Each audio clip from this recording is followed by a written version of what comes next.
Hey guys, Sean here, and welcome to the Wednesday Waffle with Stuart. Hello, Stuart. We've got a fair bit to talk about tonight. Straight into it, no messing around, just to catch you off guard there. I'll start off with a nice question. How are you? Hello. I'm good, thanks. How are you doing? What a weird void we're in. I don't think we've had a void this long since sometime in the 80s or something, apparently. Really caught us off guard. But I'm enjoying my April. It's a very nice April. Thanks for asking. Yeah, same. It's I thought I was going to be missing it, but last week I decided to log off completely from everything because just I said it to you, negative. I was like, do you know what, I'm just going to take a week off and ignore it all, because it was doing my nutting. But yeah, we got some news, which is good. Obviously we will talk briefly later about Gianpiero Lambiase. Actually, I forgot about that. He's leaving Red Bull no later than 2028 to go to McLaren, so that's something to talk about later. But really we're here to talk about the big regulation tweaks that have come in since Monday. I've done a poll. As somebody said, Anthony says poll be polling. Yeah. Do you think the new rules that you've heard of will improve qualifying and racing over the next few events? Yes, these are great. It's a start, but more needed. Unsure or absolutely not. Burn it all down. As you can imagine, there's a nice split between the bottom three. No one thinks these are great, and I think that's fair. But we'll get into that. I'll do some shout outs quickly before we get into to everything. But hey, to Tim, thank you very much to Double P1 Mike for your super chat in Aussie dollars. Says, enjoy your waffles. This will be live at 4 a.m. for me, so no doubt I'll be tuning on a replay unless you really are waffling that long. I mean, that's not the plan, but you know. Hey to Chamber in chat. Hey to Michael. Hey Jonty, hope you well, mate. Hey to Purple141. Hello to Michael, to Valentine, to Anthony as well. Farting Golf Balls member for 1 month. Thank you very much, mate. Says, I just had a Belgian Wednesday waffle. Didn't bring any. That's rude. And hey to Dave and to CPB as well. Really appreciate you being here. So, as I said to you yesterday, Stuart, I think the best way to do this is to go through what the FIA have said section by section with their lovely little HR training video style headers, and go through the bullet points and what's changing, because do it bit by bit, because just throwing numbers at people I think is not going to work, is it? So I think we'll do that. But I will ask straight off, what did you vote in the poll, and how are you feeling overall about what we got told on Monday with these regulation tweaks, as we're calling them? In the poll, I voted it's a start, but more needed, kind of tentatively, because I think we need to find out if more's needed. I suspect more will be needed. It seems to me we're going to have to spend some time understanding these cars, and it's going to be weird that this year is probably going to be like, while everything's going to be competitive weekends, there's this kind of like meta level where it's also an entire testing session because I think it's going to take the whole year to fully understand how to get the best out of these regulations in terms of tweaking them and, what we want to see from them, and, maybe making a plan to make more solid, larger adjustments for next year. Who knows? I don't know. But I think this is going to be a start in, let's make a little change. Let's see how it plays out over a number of tracks. It's weird because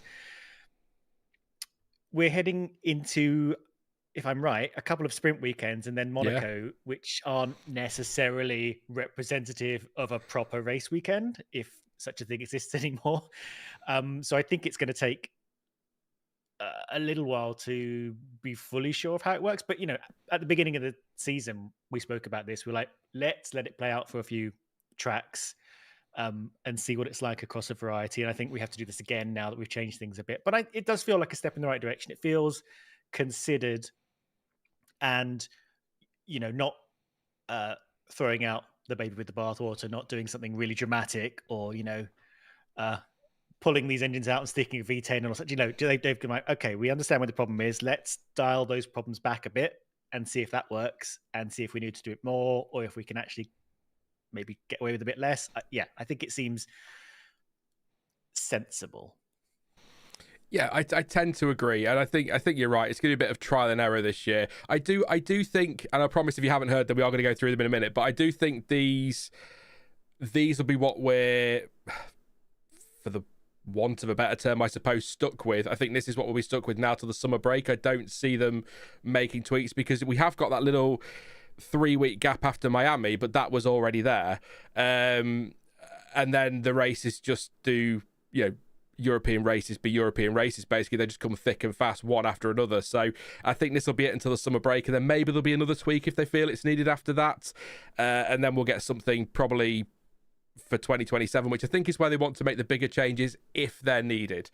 Seems to be what they're saying. But let's go through them, because I know I saw Neelish hasn't had a look at them proper yet, and somebody else said they voted unsure because they don't know what they are yet. So I suppose that probably should have done the poll after I'd explained what they were. But, some people might have read. So the FIA said it was Monday evening, I think, that a number of refinements to the 2026 Formula 1 regulations have been reached after agreement between the governing body, team principals, power unit manufacturers and FOM. That's Formula 1 management. Sorry, I've gone into news mode now.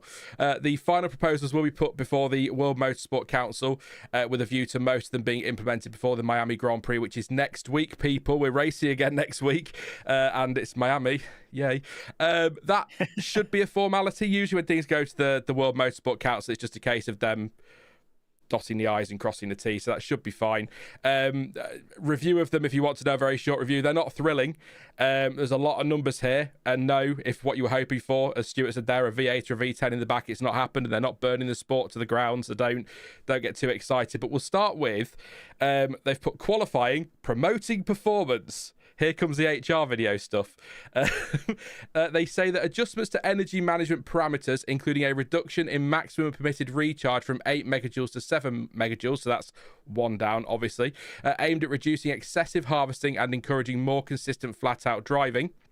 This change, it targets a maximum superclip duration reduced to approximately 2 to 4 seconds per lap. They're also going to increase the peak superclip, the words we're learning this year, to 350 kilowatts, previously 250, so that's an increase of 100, to reduce the time spent recharging and reduce driver workload, as they've called it, on energy management, and that will also be applied to race conditions. And just as kind of a footnote, I suppose, the number of events where alternative lower energy limits may apply has been increased from 8 to 12 races. I think that is what we saw in Suzuka, wasn't it, Stuart, where in qualifying they decided at late notice to drop from 8 to 7 megajoules, and I think that's what that whole the 8 to 12 races thing is. They can tweak things as they go a little bit over the course of the season, but that's sort of where we're at the moment.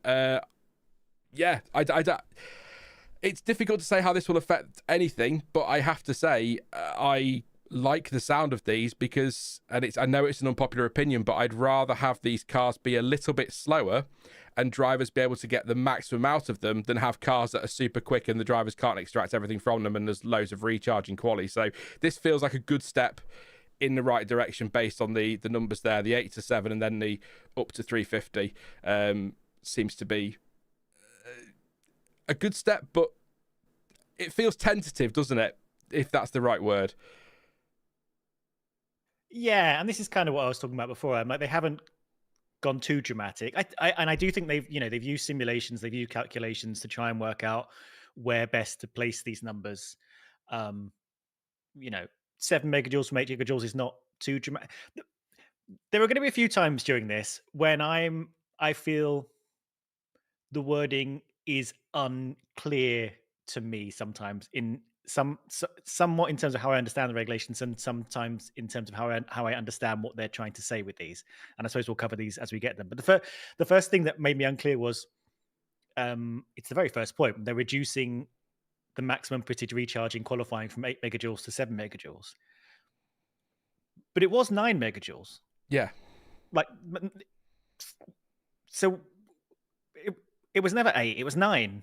And I know they put it down to 8 in Japan, but that was for that specific track. So that's confused me already. So are we now saying, I'm assuming this means that it will never be above 7 megajoules at any qualifying session, any weekend. That's what I'm getting from that, which is fine. It just confused me immediately because it wasn't 8 to start with. The maximum was 9. But anyway, that's fine. Whatever. I think we saw that change in real time in Japan, and it did seem to work. And what this really does is, so it's going to give them less energy to work with, but but it means that they're going to spend less of the lap trying to recharge, which means they're going to spend more of the lap using the energy they have and not, lifting off or super clipping or, the end of the straights, running out of energy like we've seen. I think that's been the main bone of contention, I think, in terms of when we're watching these cars. And what really sticks out as problematic is you'll get towards the end of a straight and then the car will start dropping in speed, 50, 60 kilometers an hour, instead of diving into the braking zone at full speed. And this will help reduce that. I think we're going to see them start to peter off much, much closer to, the end of straights and stuff. So it's going to be less noticeable. It's not going to be at most places, when you've got a long straight, we're not going to get someone going all the way to the end and then braking at the last possible minute. We are going to have a little bit of petering off. But I think, as they say in the text, they're aiming that over the whole lap, you'll only see 2 to 4 seconds of super clipping. So it'll be much less conspicuous. I think ideally, we kind of want all of the, whatever you want to call it, super clipping, recharging, all of that to happen in the braking zone, in the braking event, not before or not at these kind of random points where they start to lift off. I think that's ideal. Their current recharge limit is 350 kilowatts, which is fine, but Formula E, for example, is 600 kilowatts. It's massive. It's and there are some compromises you have to do if you want to bring that to Formula One cars. But I feel like if you want to bring these cars closer to the recharge, sort of just emulating the braking, so it's kind of almost unnoticeable, you need to kind of actually up it even more. But it's a good start. I think this is bringing it closer to that kind of thing. And I think what we want is the cars to be drivers to be driving them, I guess, more naturally. Yeah. Not doing lots of these adjustments and things, and actually, so to the driver, it feels like they're driving quite normally rather than the kind of weird stuff they're doing now. Yeah, that was one of Leclerc's big bugbears, wasn't it? That he didn't feel that he could use his skill in qualifying to get the maximum out of the car because he had to do all this energy management and recovery. So that's what I don't want to see. I think I've said enough times, and Stuart, my biggest bugbear with these regulations is what it's done to qualifying. I think a lot of people agree with that. I think it's taken the excitement out of it, and I want to see the drivers giving everything. So if this means that we get more, even to a point where if they can get the balance right and they do start to clip close to the corner so that it feels and sounds like normal lift and coasting. I still don't like that in qualifying, but if it sounds like what we're used to compared to, say, to last year, that's going to feel better to watch, if that makes sense. So look at this purely from a fan point of view. I don't care what the teams think. They're always going to vote in favour of whatever is going to favour them, aren't they? So, yeah, I think that's what I just want to see qualifying be a bit more exciting. Having the strategy of energy management in racing, it's not been as extreme as it has been this year, but it's what we've had for years now since the V6 turbo hybrids, and even back to fuel management prior to that, really. There's always been that element of management. So having that strategy in the race doesn't bother me as much. It's the qualifying that really, really riled me up quite a bit. So I think you're right on the 9 megajoules, by the way. I didn't catch that. You're absolutely right. I don't know why, whether they've just looked at some paperwork from Suzuki on, it's 8, and forgotten their own regulations. It would be very FIA to do that, and they've just got to put that in. Maybe that's a mistake. Maybe that'll get confirmed nearer the time when it's all signed off properly. But I'm not sure what they're talking about in terms of loss of lap time.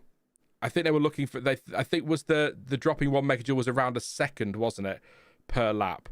Anything more than that, you'd be pushing 2 seconds per lap. I think I read somewhere that, and that's not official. I think it was on the race, actually, where I read that one. So they are going to be slower, but again, I'd rather see a slow car push to its limits than a amazingly super quick car that can't reach its potential because there's so much management going on. So it's a step in the right direction, I guess, is what I'm saying, but I wouldn't have been opposed to that going down from 8 to 6, or from 9 to 6, whichever number we're believing. Yeah, and as far as the regulations are concerned, the absolute minimum they can take it down to is 5, if they go to a particular track where they deem that possible. So, it's still a possibility they could reduce it even further in one of these 12 races. It's interesting they said 12 races and didn't just say any race. while they're still figuring this out. But maybe I'm assuming they've made the calculation that actually it's probably only 12 races. They'll need to bring it down a bit, but we'll see. But I agree that I think people will notice lap times being 2, even 3 seconds a lap slower, less than they'll notice the super clipping and the cars just dropping off in speed. In zones that used to be exciting. Australia sticks out like a sore thumb more than anywhere. But like, that's going to be much more noticeable and irritating than if the cars are just a bit slower, because lap time is just a lap time. If you're watching a car go flat out, then, there's going to be discussion about it. There are going to be people going, oh no, these cars are like 3 seconds a lap slower. But actually, when you're watching them, and if people are pushing into the limits and diving into the braking zones, I think they'll care less that the overall lap time is slower. And we know they'll get that lap time back. We've seen it every single time they've reset regulations. Yeah, no, I agree, especially with these smaller cars as well. They look great anyway. So if we can have them pushed to their limit and moving all over the place, I mean, you said Australia sticks out. Like 130R for me. That was a killer in Suzuka.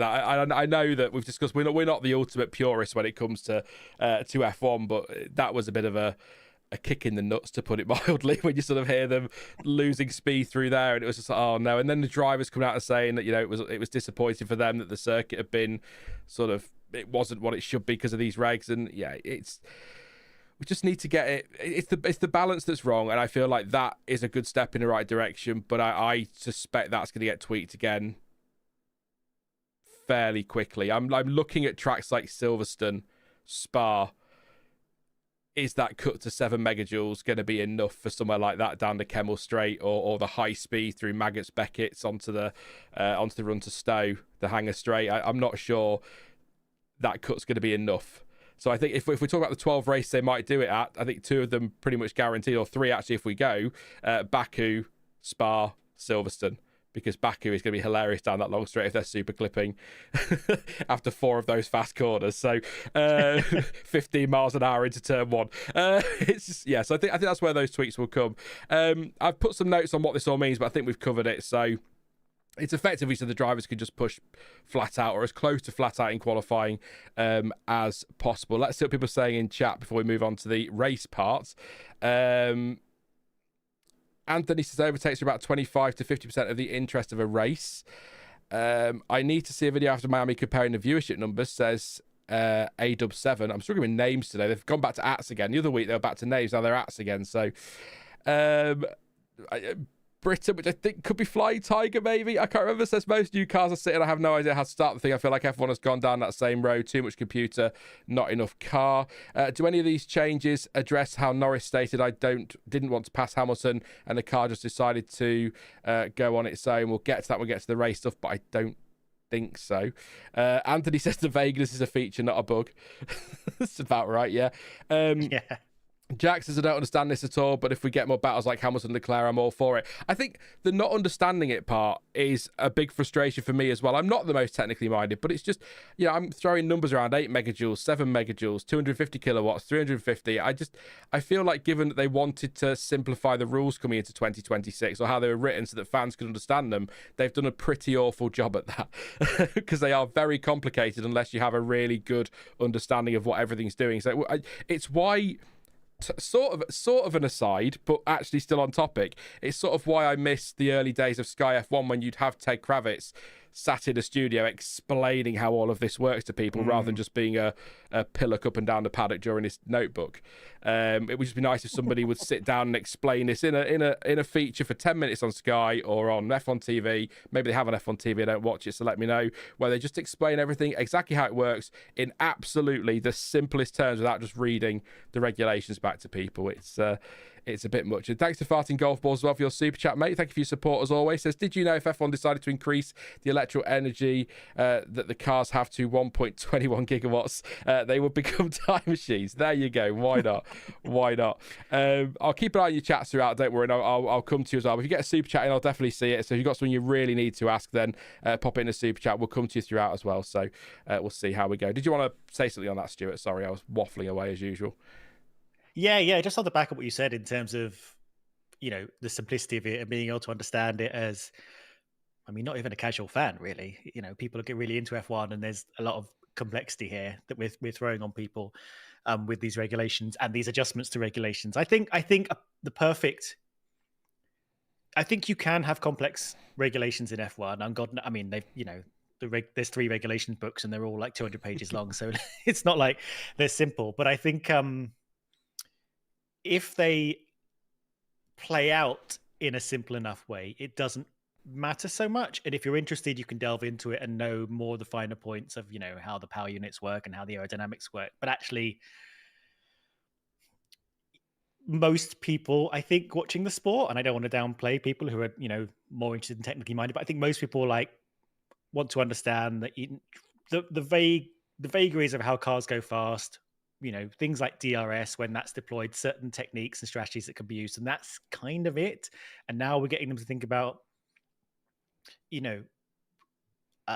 how much electrical energy can be recharged and when they can deploy it, and then they can deploy it in certain areas but not other areas, and there's super clipping, and which means that they're still running the engine but the car's not actually being powered, and there's a whole lot of things that they're now having to understand because the cars are behaving so weirdly on track. And I think if we can adjust this, whether or not they understand whatever these bullet points are about how we're adjusting it, but if the actual racing and qualifying becomes simple to watch, and if you just watch qualifying and you watch the car go flat out, and the adjustable aero happens in the overtaking zones, fine, and you don't need to know any more, that's fine. Then they've worked, and you don't need to understand any of this. But if it plays out in a way that's simple, I think that's the that's the goal. I don't know if that's going to be possible because I think it's very, very complicated now. But that's the dream, isn't it? Yeah, I mean, I forgot I was going to kick the stream off with this. We're discussing this again, and I really want these tweaks to work because I really want to stop discussing this. No offense to you, Stuart, or chat, or anyone that's interested in conversation. I want to talk about the racing. I want to talk about the stories on track. I want to talk about the championship. I want to talk about, damn it, the driver market. I don't want it just to be constantly talking about this kilowatts, that megajoules, that phalange. I don't want to keep having to go on and on about that. And I think people are getting bored of it, but these are important things to talk about at this stage because we're going to be stuck with these for until at least the summer break. And the regulations as a whole, I think probably 2031, I think, is the next expected change. So we need F1 and the FIA to get these right, which is is my overriding feeling. But I also want it to be sort of a subplot. I'd rather be focusing on the racing. So hopefully this is a step in the right direction. We'll see. Next topic was race, improve safety and consistency of performance. Words. The maximum power available through the boost in race conditions is now capped at plus 150 kilowatts, or the car's current power level at activation if higher, and that is should limit performance differential. So we're going to see hopefully less of the things we saw in Suzuka, specifically Colapinto and Bearman. There's a lot of should and could in here. We'll see. The MG UK deployment, that's the motor generator unit kinetic, is maintained at 350 kilowatts in key acceleration zones. So that's from the exit of a corner all the way to the braking point, and that will include the overtaking zones, but will be limited to 250 kilowatts in other parts of the laps. And these measures, the FIA say, are designed to reduce excessive closing speeds while maintaining overtaking opportunities and overall performance characteristics. In short, the boost limit is there to limit the closing speeds, but it's not going to eradicate them, but it is a safety measure, ultimately. We're still going to have closing speeds. They're not going to disappear, but hopefully they won't be quite as bad as we saw in Suzuka, and hopefully drivers will learn not to list left lazily, which doesn't help situations like that. But the closing speeds were pretty rough, particularly that big accident for Ollie Bearman. So this is the bit I've got to be honest, Stuart. I have no idea how this can affect the racing, other than closing speeds might not be quite so excessive, but I don't expect us to suddenly see a massive change in how the races play out. Certainly not compared to the changes we might see in qualifying. Correct me if I'm wrong. I probably will be, to be fair. No, I think you're right. So in a broader terms of these general, the whole document in terms of the agreement of what's going to be changing, the sort of competitive racing aspect seems to only the changes to the sort of competitive racing aspect only seem to exist in the qualifying section, and everything else is sort of about consistency and safety. And this is these two things that as I understand them, are sort of working in harmony to I guess also with the regen limits they put in sort of through the qualifying section, which also some of which apply to the race, reducing the difference between a car that's going at its slowest possible rate when it's super clipping and that, and a car when it's at its maximum rate when it's using its MGUK and in boost mode and so on and so forth to kind of get its maximum power down. So we are reducing closing speeds. We're reducing the limits of slowest and fastest possible states the car can be in.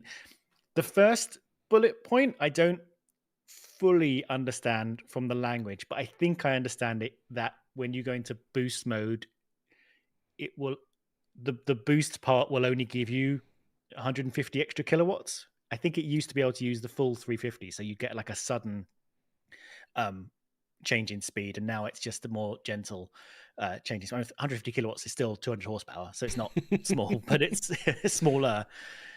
And it seems, I think the second bullet point, the way it's most likely going to play out is you can use the electric motor at full power, probably on the straights where you'd have overtake straight line mode.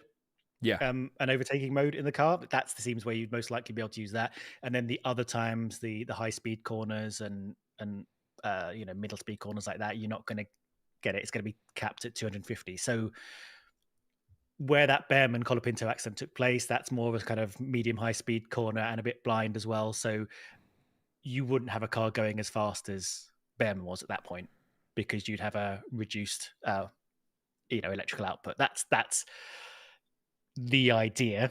And also you'd be saving a little bit of energy for things like the straights as well. You're not going to be using it up in the high speed corners. You might see a bit of a difference at tracks like Silverstone and things like that, where maybe they'll be going a little bit slower through Maggots Beckett's than before. Maybe you won't notice it.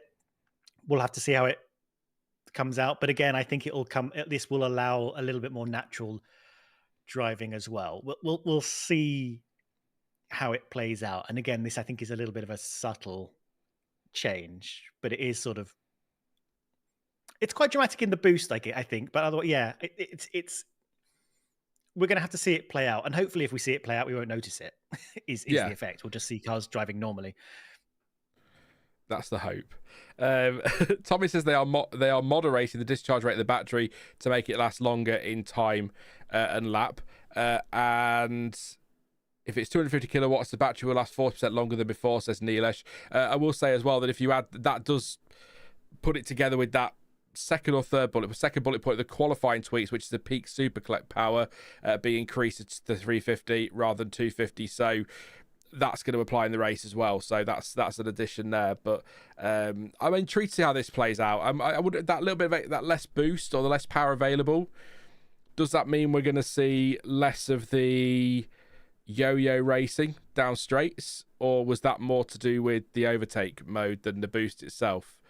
Because that's quite, like you said, still a lot of power, but or energy, but it's quite a drop off from what we had before. I think the yo-yo is more connected to the overtake mode. Yeah. But again, deploying the overtake mode then means you have less energy to defend once you're passed, and I think that's what was causing the because boost mode is available to everyone. It just puts the car in a higher power mode if you feel like you want it. It's going to be interesting. I think one thing this does, and it's not really a new thing, but it kind of compounds something that exists in the regulations already, where there are different areas of the circuit where different power levels are allowed, and when you're allowed to use the MGUK and when you're not allowed to not use the MGK, it's quite complicated. And all of this stuff is sort of happening invisibly to us and is kind of happening in the pre-programming part with the team in the car. So the car's going to be in like different states and different modes in different parts of the lap, and we don't really understand that when we're watching the racing, when we're watching the qualifying. And I know there's always a bit of like hidden power modes with the cars. It's been that way for a long time, but it does feel a little bit like smoke and mirrors, and I don't fully understand what's going on. And we have things like, as you said earlier, like Norris saying the car just, goes into high power mode when it wants to, when it's pre-programmed to, and I have no say over that. And suddenly I'm overtaking Hamilton when I don't mean to, or you have Russell going into a mode where he's suddenly like derating and everyone's overtaking him. And I definitely want to be in a situation where we understand how the cars are working at all times a little bit more consistently, and the drivers also have control of their own cars. It's just a minor idea, yeah. That's what I'd like, and I guess maybe with the sort of flattening of how these cars like use and recharge their energy, that may push the cars back into modes that are more like that, where the drivers have a bit more control. We'll see. But I don't particularly like a lot of this stuff being kind of hidden and confusing and black magic. Yeah, it's really strange. I know, like you say, we've always had engine modes and things like that, but it's really strange that we've got a regulation that explicitly states a driver must drive the car alone and unaided, but a computer can do all of this sort of stuff. And you think that doesn't seem right to me, and it doesn't feel like racing to me, that a driver goes effectively, oh shit, I'm overtaking someone, I didn't want to do that. That doesn't feel like racing. So I think that's something that needs to be addressed, but I think that is something that would probably have to be addressed in the bigger potential changes for 27, 28, wouldn't it? Because that's not an overnight fix. You can tweak your energy levels and things like that a lot more easily than saying, hey, we need you to get rid of your computers and we need to do this instead. But I mean, I'd be all for, if we have to keep these rules as they are, I'd be all for the drivers being fully responsible for how they deploy their energy. But at the same time, then you've got 22 drivers staring at a steering wheel for most of a lap, fiddling with buttons and so yeah, maybe, I don't know, maybe there's maybe a sweet spot in there, but we'll see. But I'm more intrigued by qualifying, like I say, and this one I'm not sure how this is going to play out. So I think this is one that if I was voting based on this part of the regulations, I'd tick the unsure box in the poll, because I have no idea where this is going to go. It feels like it's being billed, if you like, more of a safety tweak than necessarily a performance thing or improving the racing. So it does actually say to you improved safety and consistency of performance. So yeah, I think this is more to do with reacting to what we saw in Japan and other tracks as well, by the way. It wasn't just the Bearman Colapinto one was the one that ended in the big crash, and we all know how F1 have to wait until there's been a big crash before they actually react, or the FIA. So there were moments that we saw in other races as well, but we'll see what happens there. I'm yeah. I just want to watch the racing. It might be brilliant. It might make no difference whatsoever. We'll find out in just over a week's time, I guess. I will say as well, just while we're talking about, or while I mentioned Miami there in a week's time, and Stuart, you touched on it earlier, it's kind of crazy that we've got these tweaks coming in, and we've got one practice session in Miami and one practice session in Canada for teams to get to grips with these, because they're both sprint weekends. So we've got 2 race weekends coming up and only 2 practice sessions, which feels a little bit crazy, a bit nuts. But I suppose they employ enough clever people to work this out, I guess. Yeah, and I mean, I guess they couldn't help it, could they? No. This is the calendar they were dealt with, and I don't know the ins and outs of every single part of the rules, but I imagine they couldn't, especially with the contracts they have with the actual circuits, they couldn't just say, actually, we're going to make these normal race weekends because we need more practice time. I think they just have to just roll with it. They will have 2 qualifyings, which I know are competitive, but at least, I think one of the big parts of these rule changes is in qualifying. So we'll get to see 4 qualifying sessions over the next 2 race weekends to see these play out. I am glad. Obviously, we don't like to see race cancellations and stuff in the thing. Things are out of our control. But I'm glad it gave them time to do this, and that we didn't go off to Saudi Arabia with that Bearman accident hanging over their heads. Because I feel like the Bearman accident happening at Suzuka was one thing, but happening at somewhere like Saudi Arabia, where you've got those really fast blind corners and then just a barrier, would have been a whole different thing. And I think it would have cast a level of anxiety over people who are worried about that kind of thing that we don't need. I agree. It's sort of, again, we're not talking world events. We know what's happening, but from a purely selfish FIA perspective, yeah, they've lost the money, and so has F1. But that 5-week gap was sort of perfect, wasn't it, in a way? Because they got the 3 races on 3 very different tracks, actually, to be fair. And then they've got this big 5-week period to sit down, look at everything, and say, this is what we need to tweak. And I'm not making light of the Bearman accident. He was fine in the end, but they also had a big accident, so they had something as an example to say, well, this is why we need to reduce this. So it sort of all worked out quite perfectly for them, which I know in global events that sounds ridiculous, but in our sad little F1 bubble, it worked. So I'm trying to think of the last time we had FIA, F1 and teams meeting quite so regularly as well. I mean, I know they do on race weekends, but that was, 4 non-race weekends, and they've met at pretty much every single one. Yeah, and I think it's positive to see all of these stakeholders, if you want to call them that, working together positively. They want to make it better. Yeah. They know there are some problems. They want to make it better. There's very little dramatic pushback on things for selfish reasons. I know that there's certain, like Ferrari, for example, are a bit resistant to like changing race starts dramatically because they built their car around them, and they feel a bit unfairness about that. But generally speaking, people are not resisting pragmatic changes. Everyone wants this to be better. Everyone wants this to be popular and work out well. So I'm glad to see that, and I'm glad they're not resistant to meeting regularly. We've had seasons in the past where just getting them to schedule the time in takes like 3 months. We'll meet about this in 3 months and we'll discuss it. But yeah, so I'm glad we're having this. Yeah. No, go on, Karen. I was just going to say, the only thing I don't like, and I know it's PR, I know it's keeping sponsors happy, but people like Stefano Domenicali coming out and going, the fans love the racing. Where are you getting your feedback from, mate? Because it isn't social media and it's not the fan base. Because I think even those like us who try to be fairly balanced on this and who look for the positives, I think even we sit here quite happily and say that fans don't love these regulations. So it's sort of crazy, but I know they've got to be careful because of stakeholders and PR and money. They can't go, oh my God, it's a disaster. This has been terrible. What are we going to do? But it's a bit like sprints. The fans love sprints. They want more. Do they though? Do they? Maybe it's the bots. I don't know. It's a tricky thing, isn't it? I know he has to be a spokesperson for the sport and he can't talk it down too much.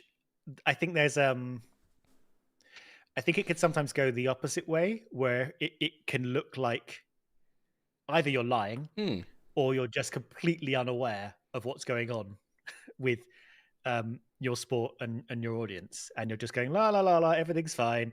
Everyone loves everything we're doing.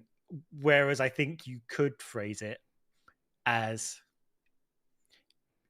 yeah, there's been mixed reaction to this. I think a lot of people are finding it hard to adjust to the new level of F1, but we're working hard to make sure it's the best it can be, and, give it time and let it play out. I think you could phrase it that way rather than just make it seem like you're not listening or looking at anything, which is kind of what he tends to look like, which is a shame because I do like him generally, but when he has to be the shining, smiling, naive face of F1, it does sometimes come across a bit embarrassing.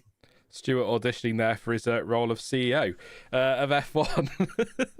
That's how you deal with PR. We'll come to you again in chat, but we'll do the race starts enhanced safety mechanisms part now. Oh, boy. So we've got a new low power start detection system. So the Ulpustus has been deployed, capable of identifying cars with abnormally low acceleration shortly after clutch release. Just say that are slow off the line, for goodness sake. In such cases, an automatic MGUK deployment will be triggered to ensure a minimum level of acceleration and mitigate start-related risks without introducing any sporty advantage. So a bit of power, effectively, or energy that will help you get off the line so somebody behind you doesn't crash into you. There you go. I'll write the rules for F1 and the FIA. And an associated visual warning system is being introduced.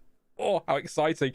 Activating flashing lights, rear and lateral, so I assume the wing mirrors, on affected cars to alert following drivers. There's also going to be a reset of the energy counter at the start of the formation lap. that's to fix an issue they had already identified in the system, or an inconsistency in the system. What that all basically means is, at least as I understand it, and I'm probably just going to repeat what was just said, but automatic MGUK deployment system, it will trigger if a car is slow away to reduce the risk of a car slamming into the back of them off the line. It will be helped by the warning lights as well, and that's pretty much as exciting as it gets. There are 2 points to make here. Firstly, the race start tweaks will only be tested in Miami, unless I've got that wrong, but they won't be fully introduced immediately. So that might be something for Canada or even a little bit further down the line. And the FIA has also said it won't constitute a sporting advantage, but I'm really looking forward to seeing how those clever engineers come up with a way to make it an advantage, use it for 2 races before the FIA swing the ban hammer and we get a whole other controversy, because I'm sure somebody can look at that and think, ooh, launch control, not quite the same thing, but there might be something in there they could play with. You know what these F1 engineers are like. But this feels sensible, but again, I think they've explained it in an unnecessarily complicated way, as the FIA are always going to do. So it's another safety one, isn't it, more than anything, this one? In fact, actually, it is just a safety thing. There's no performance to be gained, is there? In theory. In theory, yeah. I tend this all seems very sensible, and there were, ever since practice, there were concerns about a big discrepancy in how fast cars are getting off the line, and if there's sort of a failure in pulling away, then I mean, we saw how close Colapinto got to. Was it Colapinto that was slow? Or was it Colapinto that was Colapinto avoided? Was it Lawson? No. Yes. In China? Maybe? Or Australia? Oh, it might have been Australia, actually, because they were right up against the wall. Anyway, either way. Our memories are so great. I'm sure someone in the chat will tell us. We've had 3 whole races, to be fair. How can we remember them all? Yes, I think this is a good thing to try and avoid. Very, very useful. I think especially the lights,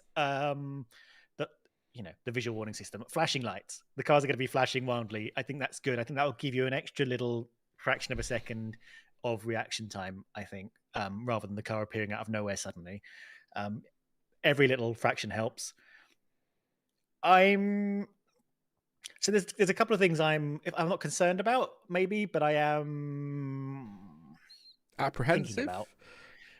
One of them is the advantage thing, because obviously cars, or not obviously, if you don't, you might not know this, or you might not remember this. I'm talking mainly to chat. I'm sure you do.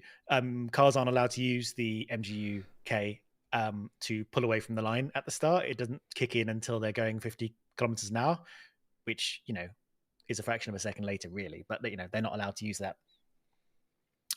So this will kick in the MGU-K at a time when they're not normally allowed to use it. So it's interesting. It's phrased as not an advantage when it is essentially a bit of a get out of jail free card for what could be a mistake or a car error or something like that. And I understand the safety aspects outweigh the drivers should pay for their mistakes aspects. I do get that, but it does seem interesting. It will reduce the energy they have left for the rest of the lap, which I guess is the negation of the advantage, I suppose, if they're using it all to pull away, which is, I think, kind of the reason that it's not allowed to be used.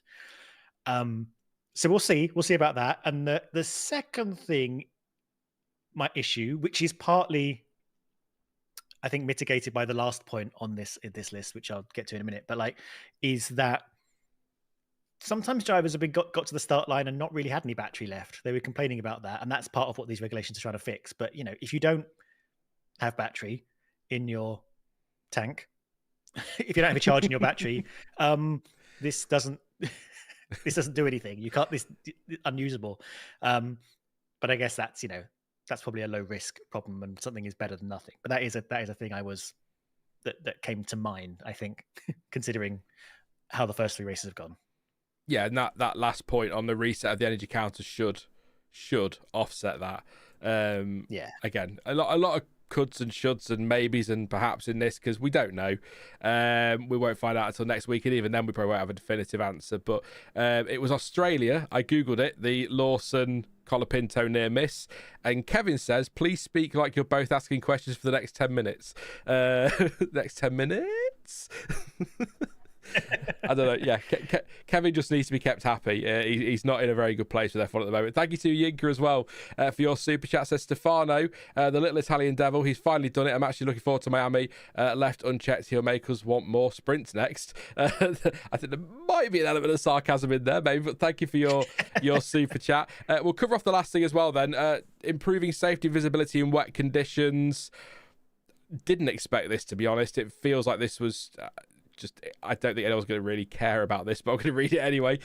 Tyre blanket temperatures for intermediate tyres have been increased following driver feedback in order to improve initial grip and tyre performance in wet conditions. Maximum ERS deployment will be reduced, limiting torque and improving car control in low grip conditions. The rear light systems have been simplified. They do love a rear light, with clearer and more consistent visual cues to improve visibility and reaction time for following drivers in poor conditions. Intrigued what the visual cues will be. Maybe some emojis. I don't know. We'll see. And I'm going to read this because it came from the race, who have been so positive about all these regulations this year. I mean, wow.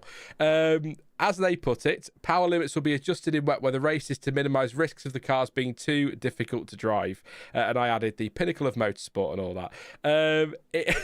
I'm not really sure how I feel about this. It feels a little bit like, you know, we're told we've got the best 22 drivers on the grid, or 21 drivers and Lance Stroll on the grid. And... Sorry, I had to have a Stroll thing. It's been 4 weeks. It feels like forever. But yeah, we've got the best drivers in the world apparently, and the pinnacle of motorsport, and they're making the cars easier to drive in the wet. But Stuart's now going to come in, I'm sure, and explain why technically, on a technical level, this is absolutely the right thing to do. But I'm not quite sure. I guess. I don't know. I'm not going to guess. Because I'll say something really stupid. No. I think these ones feel these wet weather things feel like a kind of, well, while we're at it, let's put these in. They're much more let's get out ahead of any issues we sense might be coming, rather than reacting to stuff like the Bearman incident, I think. And actually, I was going to ask a question earlier, but we can park it. But I was going to ask if you thought these kind of things would have happened if Bearman hadn't had that accident, or if they'd have been so proactive about it. But anyway, I think the worry is the torque from these engines will be so high with the increased electric deployment that the cars will just kind of like spin out if they accelerate too hard. But, you know, I agree with the point that these should be the best drivers in the world. They should be able to cope with it. But I think we're also kind of, if you combine it with the fact that sometimes the cars are just accelerating of their own accord, maybe limiting that is probably a good idea. I can't tell you exactly the reasons what they're doing it, but maybe they're just kind of getting out ahead of any kind of issues they might have. The rear light thing I am on board with, because I had a bit of an issue with that from practice when they started showing us like the one light means this and two lights mean this and multiple flashes means this, and it's like, well, it's not very quick, is it? You're kind of having to wait to count how many flashes there are and then figure out what the car's doing, and by that point you've crashed into it. So it sounds like they're just trying to be like, okay, how do we make it clearer, quicker what the car is actually doing? And we'll see what they do. I thought they should use colors. It makes sense. We'll see what they come up with. I love it. 1, 2, oh bollocks. Basically, yeah. No, I don't know why they don't use colours. It makes sense to use colours. I mean, it's surely possible. My PC flashes all sorts of colours at me, so I'm sure a car can do it as well. But maybe this is because we've not really. There was a bit of rain in Barcelona, wasn't there, in the shakedown? We've not really seen these driven in the wet, so maybe FIA and teams just thinking, let's play it safe initially, and then if everything's fine, we can sort of rein back on these a little bit, rather than just everyone putting their foot down off the line in a wet Canada and ending up 12 cars retiring at turn 1 or something. So I guess, play it safe makes sense, I suppose. But they should be able to work out as drivers, you'd think. It has been 2 weeks, Jonty, but since we spoke, but I didn't really. Did we take a Stroll dig? Or I feel like that was 4 weeks ago, but maybe not. Anyway, Rocket Raccoon says, I'm here, everyone. Go on. Sorry, did you talk over someone talking? I was just saying Stroll has actually raced since the last F1 race. Yeah, that's true. If you call that racing. Rocket Raccoon says, I'm here, everyone. Sean and Stuart, hope you sexy gents are having a wonderful day. And as always, love from the Lone Star State. Thanks, Rocket Raccoon. You're so kind. Also, I think you're certainly on my side. Your eyes need testing. It's fine.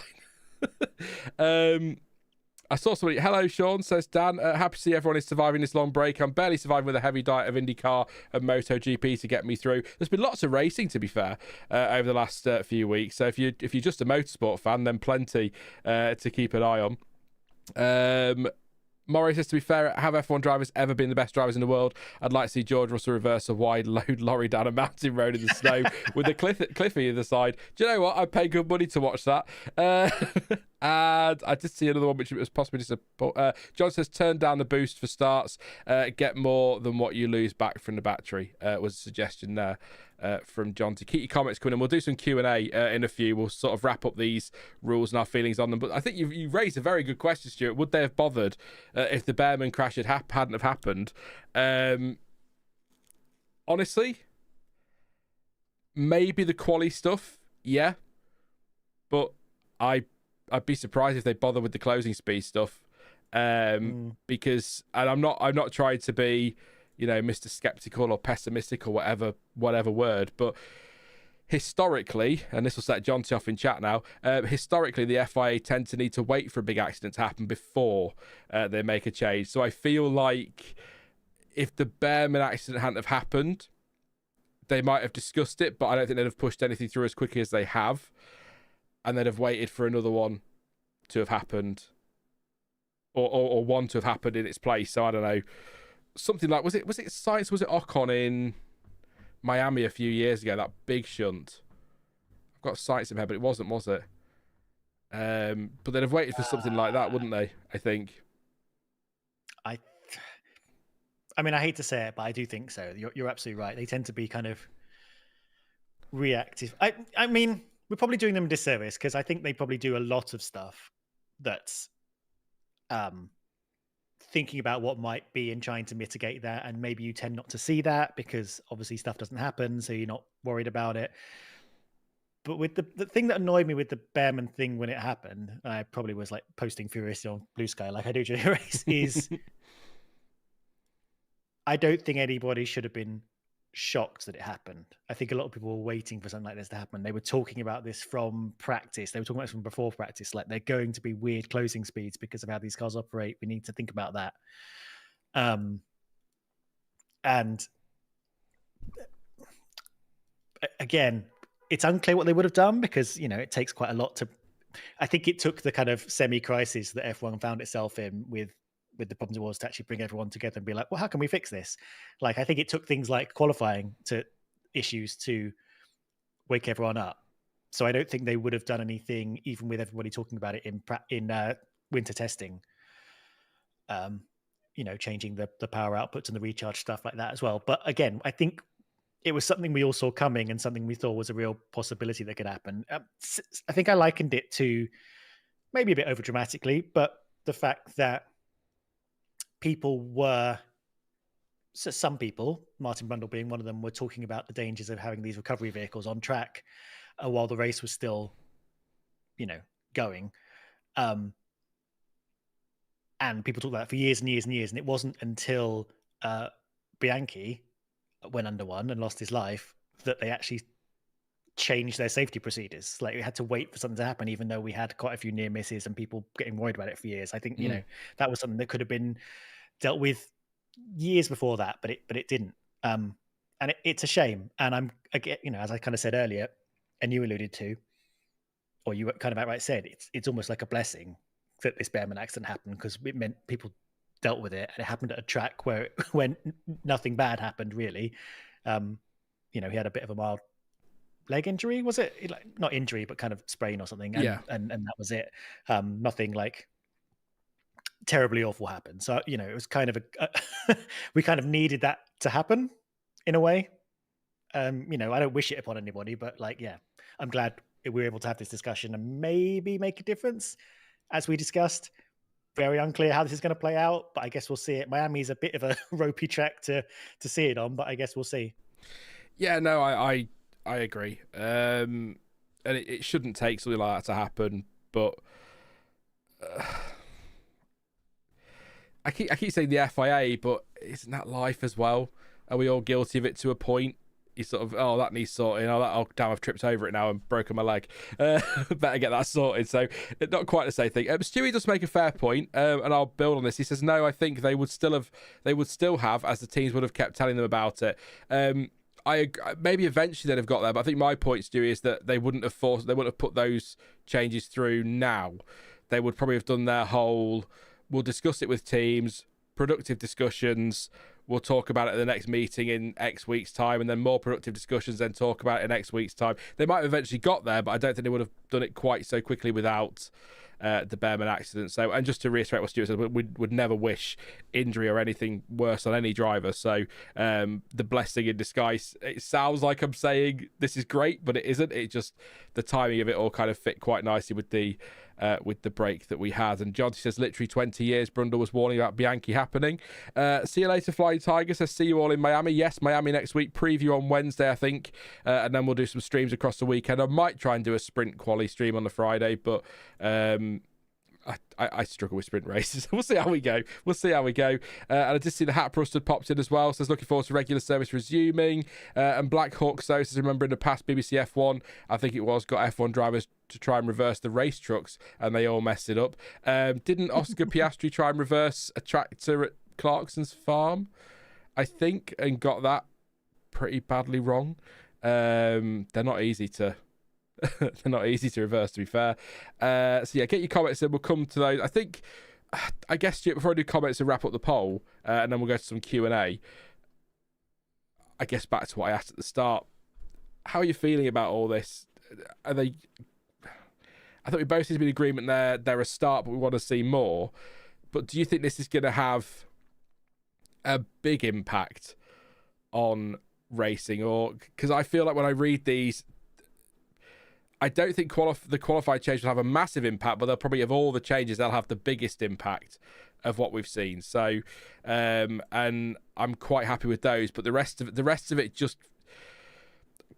qualifying feels like subtle changes, whereas everything else just feels like, well, numbers, but just feels a little bit like they're just tiny, even smaller than that, just little tweaks on safety rather than addressing the concerns that a lot of people have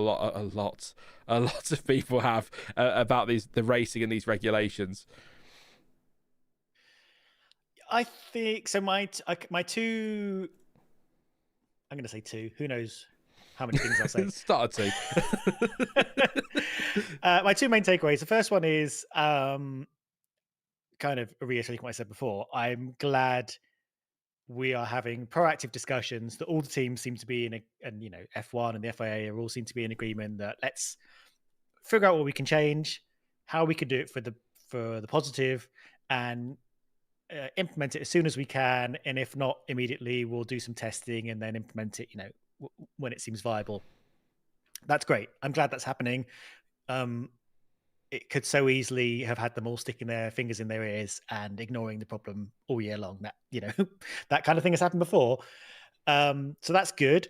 I think slow movement is probably better than, doing something really dramatic and maybe making things worse in a different way. If we implement these rules and they don't seem to affect lap times or racing speeds in a way that freaks everyone out, and actually we see some improvement, I think it'd be interesting listening to the drivers. I think it's going to be really important because they're the ones who are going to notice stuff more than we do. Obviously, the teams with telemetry are going to notice things, but they tend not to be as talkative about stuff. The drivers get to the press pen and they'll be like, this is much better. Like I'm not being hamstringed by super clipping anymore. I feel like I'm more in control of the car. If they're saying stuff like that, then we're kind of, okay, this is good. This is clearly having an effect. And I think the drivers themselves will say, we need to go a bit further with this, or we can be a bit more bespoke about this from track to track. I don't know. I think they're going to be the key talking point that are going to let us know how this is all going. It does feel small, but I do think that's the way to go. I think, especially with the kind of closing speeds thing, I think that's going to be noticed by the drivers as well. I think if they're saying, "Oh, I'm not suddenly coming up on people around a high speed bend," we should take their word for it as well. It's interesting. We're kind of going into 3 street tracks or street style tracks next, where you sort of have reduced visibility, and definitely sort of Canada and Miami, you have some kind of high speed between the barrier stuff. Different style of racing than we've kind of had so far. So it'll be interesting to see. We're kind of in a slightly more dangerous territory, but I think I'm feeling positive, and I tend to feel positive anyway. Like generally, I tend to give things the benefit of the doubt before they've played out. So I'm kind of,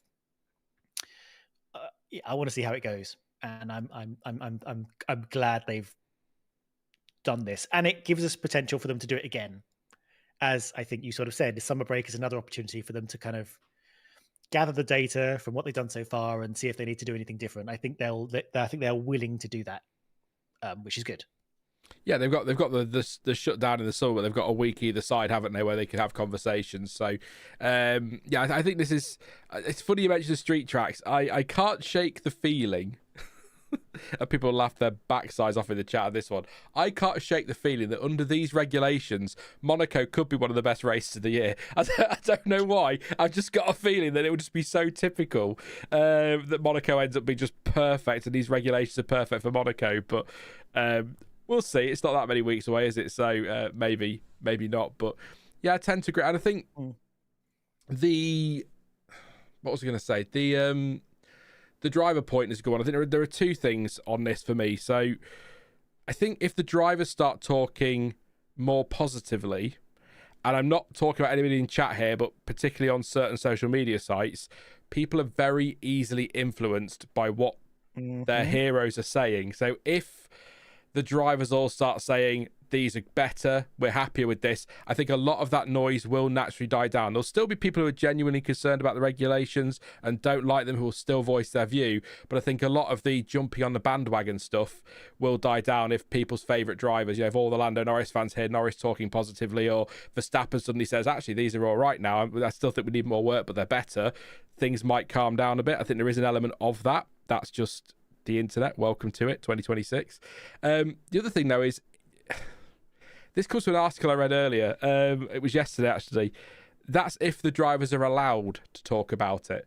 I don't know if you read the article in The Guardian. Lando Norris? Yesterday with Lando, yes. And how, in fairness, the journalist had been told he couldn't ask the questions. But why can't a journalist ask those questions? Freedom of the press and all that. Asked some questions about how he felt about the regulations and all of that sort of stuff at an event. And the general gist of it is that there was somebody on the phone and somebody in the room who tried to shut that down very quickly because they didn't want Lando talking about it. And even Lando said, why can't I talk about that? So that's something that, and it actually goes back to what we said about Stefano Domenicali. That worries me a lot. And I know there always has been to a point, and there's always going to be a level of control over what drivers can and can't say, because you can't be upsetting the sponsors and the stakeholders and that, because although it doesn't seem to stop Max Verstappen, does it? But he seems to have a lot more freedom at Red Bull than Norris might have at McLaren, for example. And that concerns me. I don't like that, because that, I guess it's the way of the world now, but it just sends the wrong message.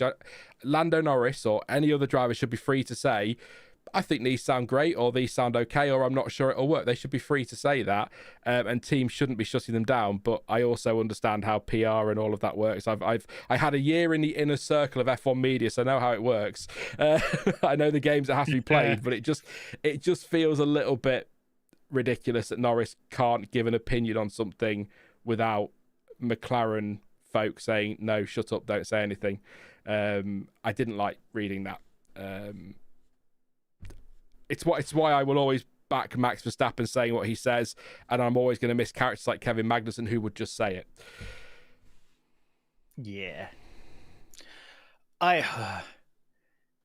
It is a tricky line, isn't it? And I think that Lando thing has definitely gone too far in the one direction. And I understand there needs to be a level of control, and like putting a team putting his driver up for interview is a matter of PR. Yeah. You're giving a platform to the team and the driver through this interview and stuff like that. And you do want it to be kind of like, generally positive and not cause any issues for you. And I think there were going to be like, I think if Lando was encouraged not to slag off his own team or any of the sponsors or any of the people working for the team, I'd be like, yeah, that's fine. That makes sense.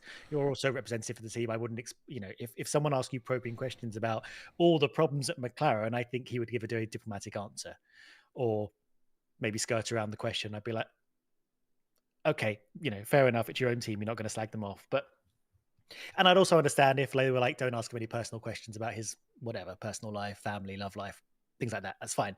But, just asking about the sport in general and positives and negatives and things like that, when he's already spoken about it, I don't really understand at all. And it starts to give you a bad taste as a viewer and starts to make you lose trust in drivers, teams, interviews generally, if you feel they're being overly controlled. You don't want to get to a situation where it's like, I'm not going to get political, but if you do watch like ministers and stuff being interviewed, it gets very clear when they've been given one line to say, and they won't deviate it from it, and they just keep repeating that one line, and it's just like, wow, why would I trust anything you say? It's so frustrating to watch people talk like that, and I don't want F1 to get like that. I think it's very clear Max Verstappen has done quite a lot of damage to F1's reputation this season, because he's the biggest guy in F1 at the moment. He's got a huge fan base, I think, especially a lot of the younger fans as well. And he's done nothing but talk about how crap the cars are, how crap the racing is, how this isn't real racing, how he's kind of basically thinking of having one foot out the door already. He doesn't care about it at all. He's probably more interested in going sim racing in the evening than he is at going real racing on the Sunday. That has a massive effect on it. And I think as well as things like Bearman's accident, things like that, I think are what brought F1 and the FIA to be like, we've got to fix this. This is a disaster. Because I think they are genuinely at risk of losing their most high-profile driver at the moment. I think that's the situation they're in. I think if Max can find a way to leave, I think he might leave. He might go do GT racing. He might do something else. He's, and we knew he didn't have long-term plans in F1, and he's been talking for a long time about leaving, within maybe the next few years or whatever. But to leave on the back of him saying this sport has become a joke, I think would do massive reputational damage. Yeah, no, I agree. I think, when we discussed it a couple of weeks ago, I discussed it with Jonty on a stream, and I think it is a genuine threat, because he does it because he enjoys it. So if he's not having fun, he'll just go. But it kind of leads on quite nice, actually. The other thing I want to briefly talk about before we do some Q&A, it is interesting that Gianpiero Lambiase, his race engineer, is heading to McLaren no later than, which means they're negotiating, 2028, which happens to be the year that Max's contract expires, the end of 2028 at Red Bull. So now I know Max has said that, we'll say GP because he's got a longer name. So Max said that GP came to him and said, not asking for permission, but this is what I've been offered. And Max, paraphrasing here, went, you'd be an idiot not to take that, go do it, get on with it. I do wonder what else has been discussed behind the scenes, because Red Bull are very much, here's one for 90s kids, I guess, but or people that grew up in the 90s. Red Bull are very much going through their take that splitting up phase. It's very emotional. It's very emotional. Robbie went, and then Gary and everybody else went onto their own thing, and then that all fell apart, and that's know how deep is your love just yet, but and they're sort of I keep liking it more to an F1 context of Ferrari in 2006 6, 7. No, it was 6, wasn't it? When everyone started leaving and Jean Todt eventually went and Ross Brawn and Michael Schumacher. And it feels like that. And I wonder if Max is maybe coming to the end of his Red Bull days. And maybe that's why GP has sort of gone, well, I may not get this offer again. Max might only be here a couple more years.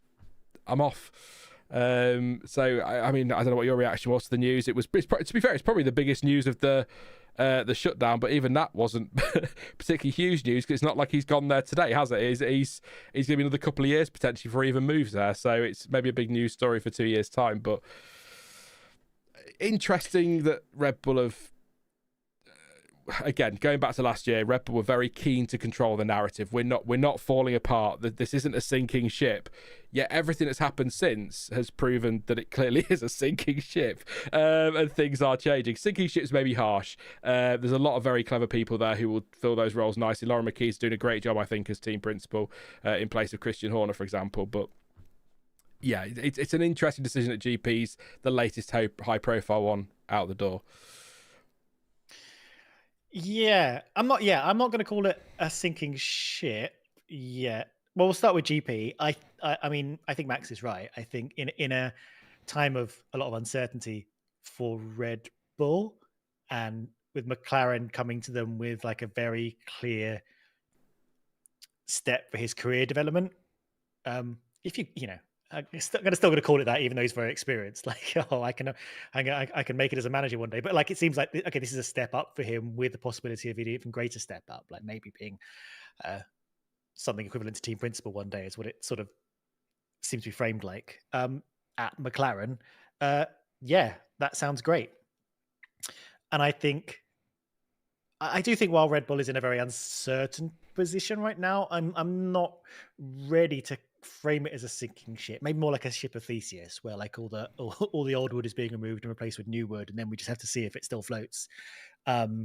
I think it looks worse because they're having a really bad season. Like they've not reacted to the rules well. They're dealing with the new engine stuff. They haven't quite got it together yet. But actually, I think, you know, they had a lot of turnover in the last few years, and we're still having a very good end of 2025. So, you know, there's possibilities for them to stay strong if they can just work out what's wrong with them right now and get it back together. I mean, based on last year, they could figure this out by the end of the season. And they could bring it, you know, the people they're bringing in and the people they're moving up could well be exactly the right people to bolster the ship and get it back to the top again. It's unclear. So we'll keep an eye on them. But yeah, I can see why people might be worried about Red Bull. It was interesting watching the reaction to the news, and they're sort of like there were two schools of thought, not on conspiracies, but on maybe ideas about what it might mean. And one of them was, oh, this means Max is retiring, which is kind of in line with the stuff he's been saying. And the other one was, oh, Max is going to McLaren.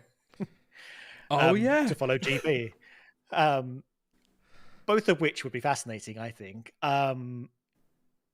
If he went to McLaren, I don't know what seat he'd take. That's an interesting discussion in itself. Piastri to Ferrari, Leclerc to Red Bull. There you go. Good. Yeah, because there'll be a Ferrari seat available soon enough, right? Yeah, I think that would be enormous news. But I don't see it yet. I don't think Max would make such a commitment until he can get guaranteed that these cars aren't going to be hateful for the next 4-5 years. No, I agree. If they sort it out and he's happier with them, I think he'll stick around and give it another season. But we'll see. I think, obviously, what I want from pure selfish terms is I want Max Verstappen in a Ferrari. That solves all my problems, because then I've not got this awkward thing where I'm a Ferrari fan and a Verstappen fan. So put them together, perfect. And then we can all cry together as it all falls apart. But yeah. Let's do some Q&A then. I've got some questions from the community post section. I don't think there's not much more to say on these regs. I think really we've done an hour and 14 minutes, and I think the general summary is let's just wait and see next week, which I know is really helpful, but we've gone through them, we've given our thoughts. So get your questions into chat. I'll come to you shortly. And please do drop a like on the stream if you haven't already, and subscribe if you're new. Lots of content to come. F1 is back next week, so previews and all of that will be back as well. And then there's a brief 3-week break to Canada, I think it is, and then all hell breaks loose until the summer break, and then I think at post-summer break all hell breaks loose as well. It's just constant races, so that's absolutely fine. But a couple of comments first before I read the questions from the community chat. So Moray did ask, and I'm not going to do it today, but did ask if we could rank all the driver helmets and call it helmets watching helmets ranking helmets, which we love, Moray. It's fine. Off-Grid Reefer says, love that we got the old gang back together. I remember listening to you, Jonty, Stuart, Dan and Aldas during the early years of F1 Word. Listening to you lot again has been great. Cheers, Sean. Thank you very much for your support, mate. And Bupkus says, try that again. Won't catch you live, but we'll definitely be listening after. You won't give me a shout out. You're right, Bupkus, I won't give you a shout out. And Dave the Fish says, have you been coping during the spring break? Just about. I found things to do. I've seen my family a lot this month, actually, which is a little bit disconcerting. Hopefully that's it till Christmas. So I've got my brother coming this weekend, but yeah, I've got a family, Stuart, very, very briefly, who all love each other to pieces, but don't really seem to like each other. So it's all a little bit like, right. It's easier if I see them all separately, you know. Sorry, that was just completely random, but why not? Shut up, Wadapav. I always get your name wrong. It says, does the race start tweak take away Ferrari's advantage? Please say no. Again, that's a wait and see, isn't it? But it shouldn't in theory, because I assume it's going to have to drop below a certain number in the computer for that MGUK boost to kick in. Whereas anybody who hasn't dropped below that number is still going to have to wait till 50 kilometers or miles an hour or whatever for it to kick in. So it shouldn't remove it completely, but it might affect it to a point, maybe. Yeah, I don't think there'll be any direct reason that Ferrari's advantage will be lost. I definitely don't think like Mercedes start compared to Ferrari's start count as a low power start. I don't think that'll kick off any of systems that give it a little electric boost. Ferrari have definitely been very resistant to anything that does affect the like just general power differential by turbo. I think it'll be fine. I think Ferrari will still be fine. I think we're still going to see what will continue to be very interesting starts from Ferrari, where they gain at least 2 rows of the grid by turn 1. Unless, of course, you know, they're still developing the cars, and so maybe the Mercedes will figure out something. Yeah, it's certainly made the first phases of races more interesting than just having the 2 Mercedes disappear immediately, hasn't it? So that's something. Sighted Canvas, who's really positive about the regs, says, Band-Aid on a missile-sized hole in the proverbial body that is F1. It's in a shambolic state. I come here for the positivity, you know. It really helps. We love Sighted Canvas, so we'll let you off. Everyone's entitled to their opinion, of course. I'll always say that, and I'm not going to mock you too much for your views. You'll poke fun at me, and I'll do the same back. But CPB, who is in chat as well, so hey CPB, says, do you expect there will be more tweaks to come during the season? We've sort of answered this. I suspect, I mean, if Miami's a disaster, there is a very small window where they could tweak things for Canada, but I think it's more likely we're going to keep these largely as they are. Maybe we'll see a little bit less qualifying megajoules for places like Silverstone and Spa, but I think this is what we'll have till the summer break. So that's the other thing is, again, apart from that tiny gap after Miami, or that smallish gap, I can't see where you'd have the time to make the changes and discuss them and debate them. And because you've got, what have we got? We've got 3 weeks between Miami and Canada. Then it's a week to Monaco, and that's followed directly by Spain. Then there's a week off, and then it's Austria, Silverstone, then a week off, and it's Belgium, Hungary.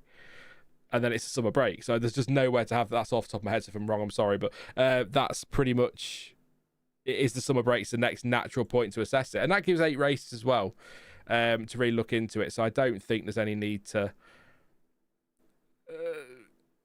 panic any change. We'll see. They might panic yet, Stuart. They might have a massive worry about it and stick a V8 in it for Silverstone. You never know. I certainly can't imagine that Miami would be a disaster unless it reveals something about these cars that we have yet to anticipate. I imagine at the very worst, Miami will be more the same, in which case we just stick with it. Unless, of course, suddenly it was like, oh no, in Miami, we've revealed that on a street track, the cars are 200 kilometers apart on the straights or something. That would be pretty much a disaster. Black Hawk says, just thought they've got the engine upgrade rounds coming up soon with the 5% rule for slower engines. This is really interesting because the politics are already being played, aren't they? Toto Wolff is saying, well, these are supposed to help teams that are struggling, not help teams leapfrog Mercedes. And Ferrari are saying, oh, well, we could do with it, really. And Red Bull want it. And Audi. And I think the only ones you can definitively say need it a Honda. The other ones are up for debate because I think actually, all right, Audi, maybe they do, but I think they've done a really good job this season so far. So it's difficult, but the politics are already been played on that one. I'm intrigued to see how that plays out. I'm just trying to think what do you think, Stuart? Definitely Honda need it. You could make an argument for Red Bull. Ferrari have been angling for it really hard, haven't they? Ferrari have been like, oh, our engines are so bad, we really need to upgrade. I don't know how they measure it, but and I don't know if Honda have the ability. Even they don't. Even, they seem a bit. That was another point actually. I wrote down, but I forgot to say while we were talking about Honda. You might have to correct me if I'm wrong. I thought Honda were having problems super clipping above 250 kilowatts an hour. 250 kilowatts. I thought they couldn't do it because of the vibrations. Which is going to make this kind of, now you can super clip at 350. Even worse for them if they can't do it. There's a 350? Yes. That's a good point. Yeah, no, I can't remember what the numbers are, but it's all, they're in a mess is the easy answer. I can't, Ferrari definitely want it. I imagine every team but Mercedes wants it. I think there is an argument for Red Bull, but isn't theirs also a bit like Williams, a weight issue? Not quite as bad as Williams, but I think they're carrying a bit more than they should be, says Sean. But I think this is. I'm not sure how they measure it.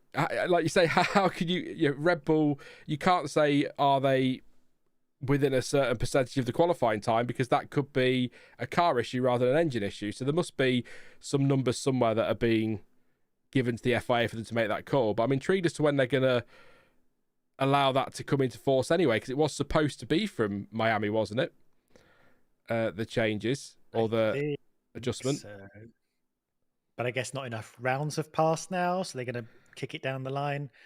Very weird. And then they'll have to modify the engines and bring the engines in, and then it would have to be a new engine from their supply. Oh God. I don't know how it works in terms of like the actual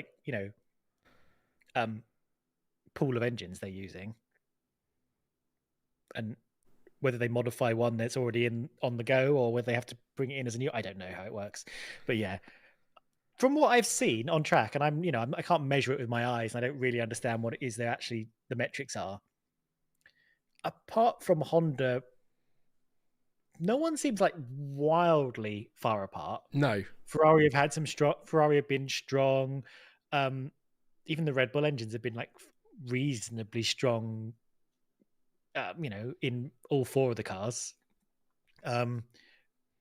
If it did turn out they were 4% down, I wouldn't be super surprised. But if it turned out they were still within margins, I wouldn't be surprised either. They seem, I'm not looking at Red Bull and being like they are having a terrible time with their engines particularly. They just seem to be having wider issues. It's nobody apart from Honda, nobody seems in trouble, which is positive with such a big change in the regulations.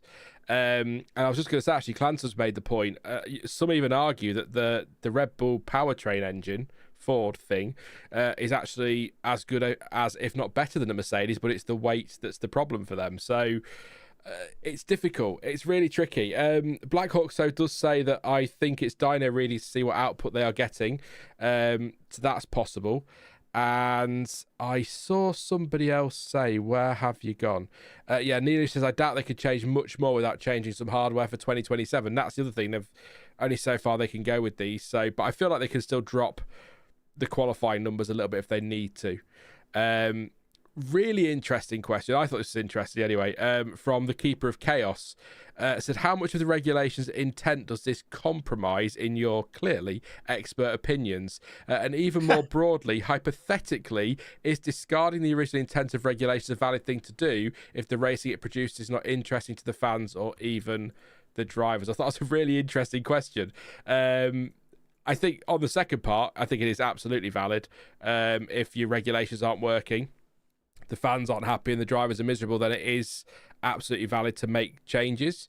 But I don't think with these changes, to answer the first part of that question, I don't feel like we've wandered that far away, if even moved at all away from the intent of these regulations, because these aren't big sweeping changes. They've not come out and said, right, we're going to go to 70% ICE and 30% battery. They're just little tweaks here and there. So I don't feel like we've moved away from the intent yet. I do suspect, looking at the longer term, I do suspect there are some very serious conversations which were already happening last year, weren't they, about scrapping these for the next rule set and moving to something else, either back to the V6 turbo hybrid MGUH thing or going to a V8. I'm going to watch Stuart's face for saying it's a V8 engine with sustainable fuels.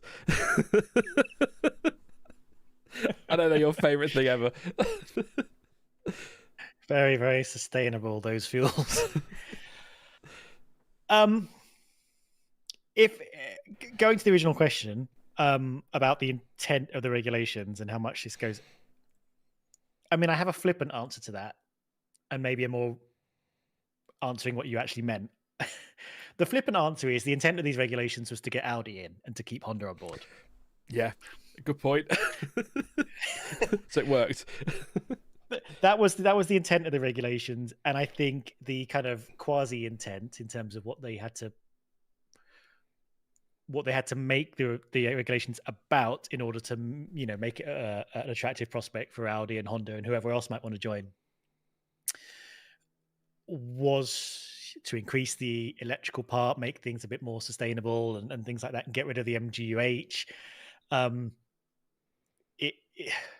even get rid of the MGUH was purely about making it attractive to new manufacturers, because Audi said they would not join if MGUH was still there, because everyone else has had over 10 years of developing an MGUH and they haven't even touched one. So there would be a massive disadvantage. And so in trying to achieve all these goals, they have sorted, you know, I am positive, but I do try and be positive about these regulations and what they're trying to do, but they have sort of, I think, overreached and caused themselves all these problems. And I think they could have been more conservative. Audi have come out and said, we never want it to be 50-50. We never said that. We just wanted it to be more, you know, push a bit more towards the electrical, keep it sustainable and things like that. That's all we wanted. You know, and increasing the electrical part of the power unit that much has meant they need to do these things with the aerodynamics. They need to do these things with like clipping and power things and blah, blah, blah, all the things we've been discussing now. That these are all side effects of them overreaching. So I think they could dial them back quite a lot and still live within the intent of the regulations to be more electric, to be a bit more sustainable, to keep Audi and Honda interested. I think Audi have a stronger tolerance for dialing them back than maybe people think. I don't know what time frame that would be if they really, really wanted to dial it back. If you said like 30%, if they back to 30% for the electrical, it would probably be like a 2028 thing. Yeah. I don't think they do it for next year because the engine's development has a long lead time, but they could do it.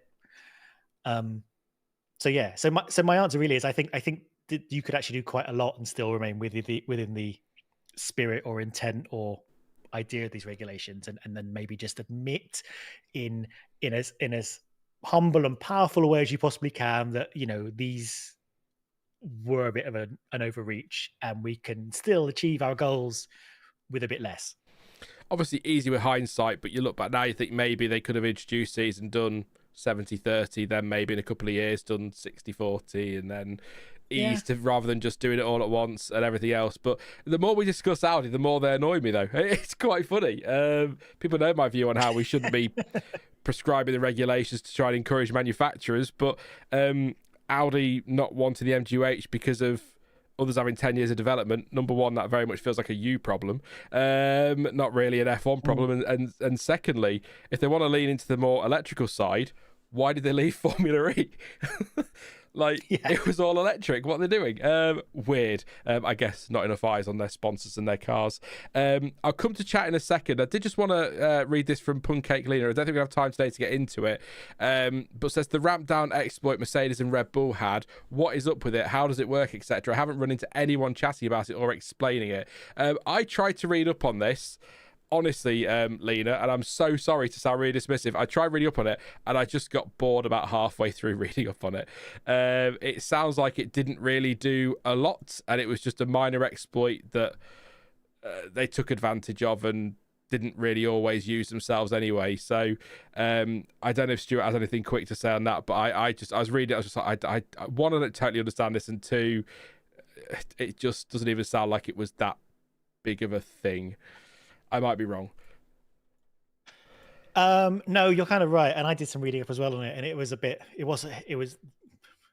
quite boring and quite tricky to understand. But the upshoot of it was, it seemed like it was gaining them hundredths of a second in terms of an advantage. And so, it wasn't anything to particularly write home about or for anyone to get mad about people cheating or exploiting the rules. They were exploiting the rules, but it wasn't a massive deal. It was very cheeky because essentially what the FIA had put in a kind of safety measure, which means you could just cut off the MGUK kind of instantly if there were any problems to save it from getting damaged. And Merck and Red Bull were kind of just using that as a kind of way to cheat the amount of power they could use in a lap, essentially.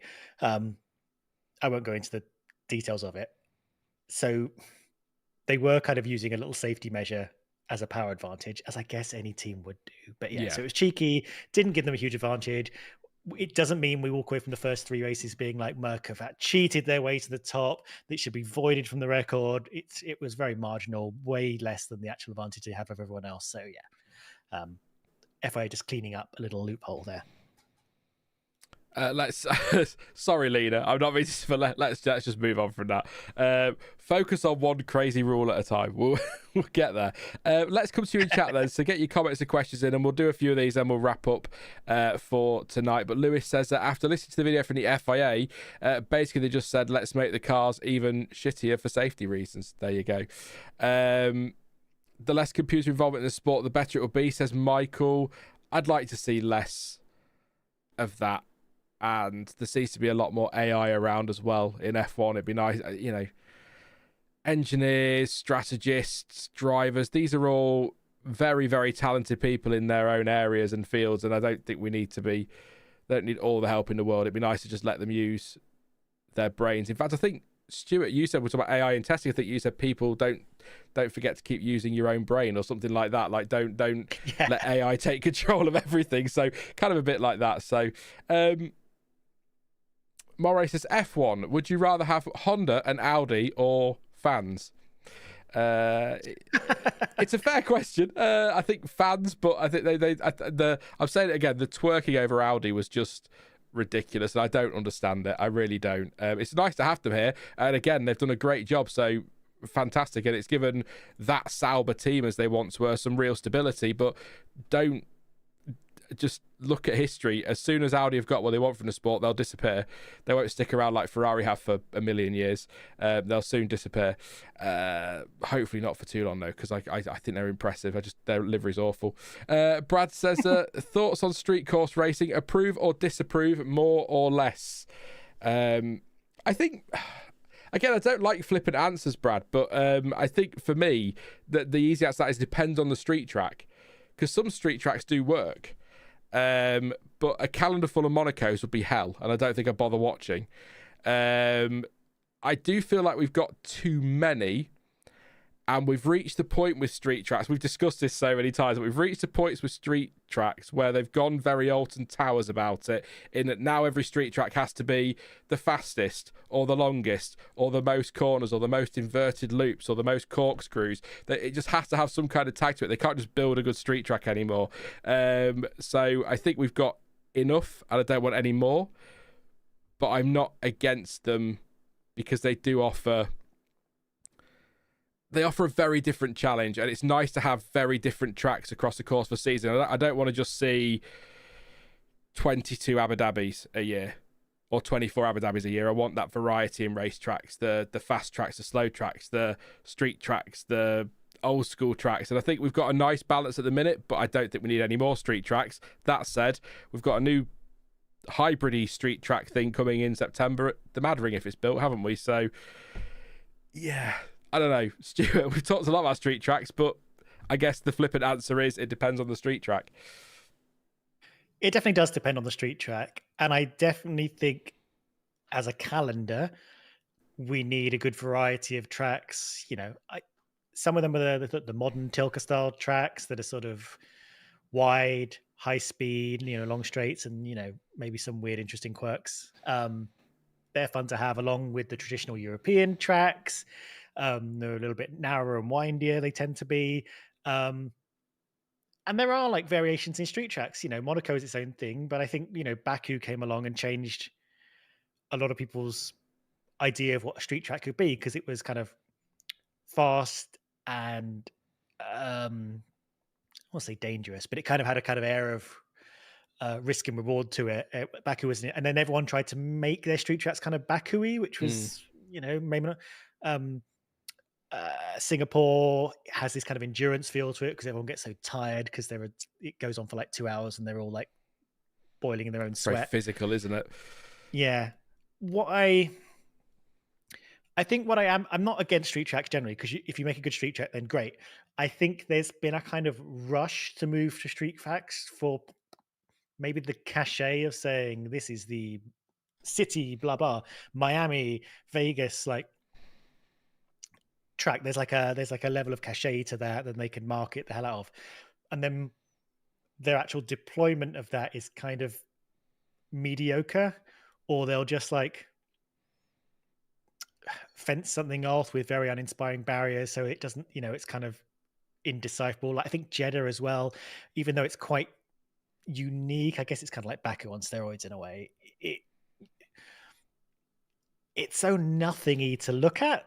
There's like very little kind of character to it. I think a lot of these street tracks or street style tracks, as kind of Miami is, they just feel like they've been sort of like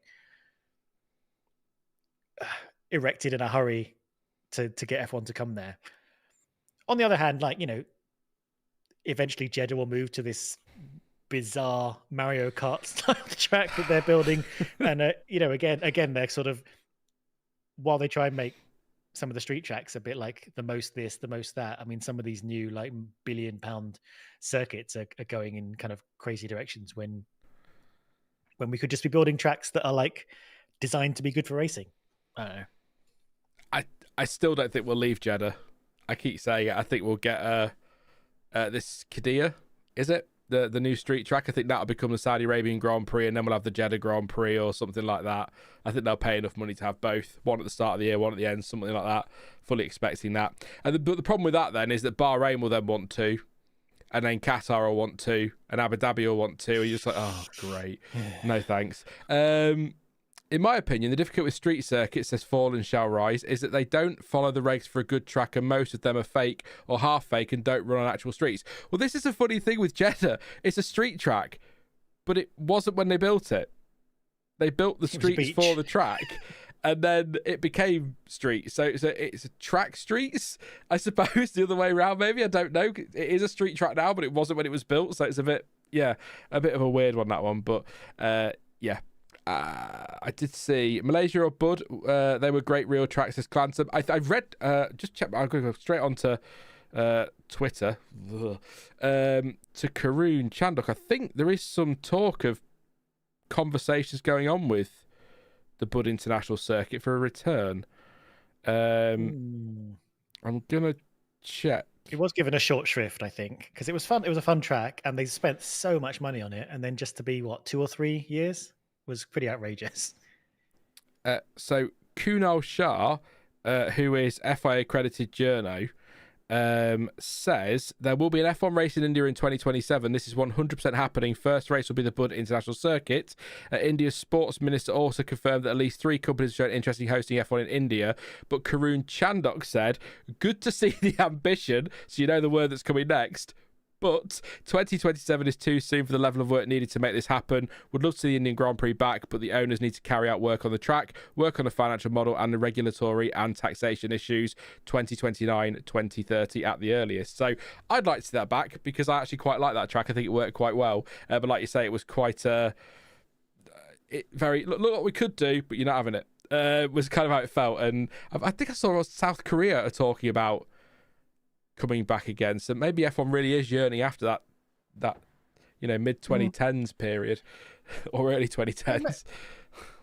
I've been saying it for a long time, but maybe we do just need to do more rotations. I mean, we're rotating bloody Spain and Belgium now. We can rotate some of the Asian races and things like that if we want to have a little bit of all of them. I think it'll be, I think the countries will benefit as well from having once every couple of years. It'll still be a big event.